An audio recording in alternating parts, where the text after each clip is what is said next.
Robby called me Porcupine because of how I wore my hair. I didn't mind. Everyone else called me Austin. Austin Zerba.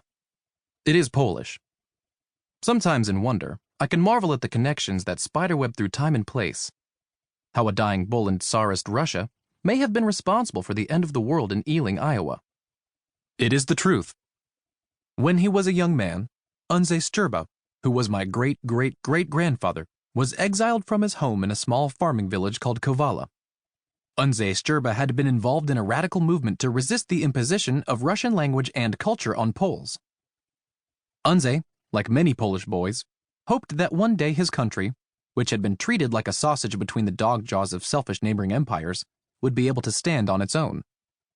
It was a good idea, but it was not going to happen in Andrzej's lifetime. So Andrzej was forced to leave Kowala and travel to Siberia. He did not get very far. The train carrying the exiled Andrzej derailed when it struck a dying bull that had collapsed on the tracks. It was a terrible accident.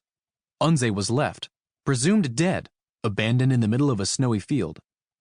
Andrzej Szczerba wore a silver medallion with an image of Saint Casimir, who was the patron saint of Poland, on a chain around his neck.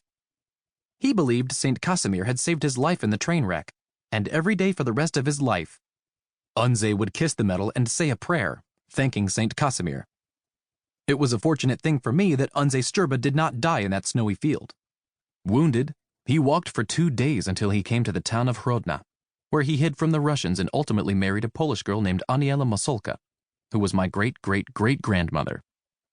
Andrzej's healthy Polish semen made 4 Catholic children with Aniela, 2 boys and 2 girls. Only one of them, his youngest son Chris, would ever end up near Ealing, Iowa. This is my history.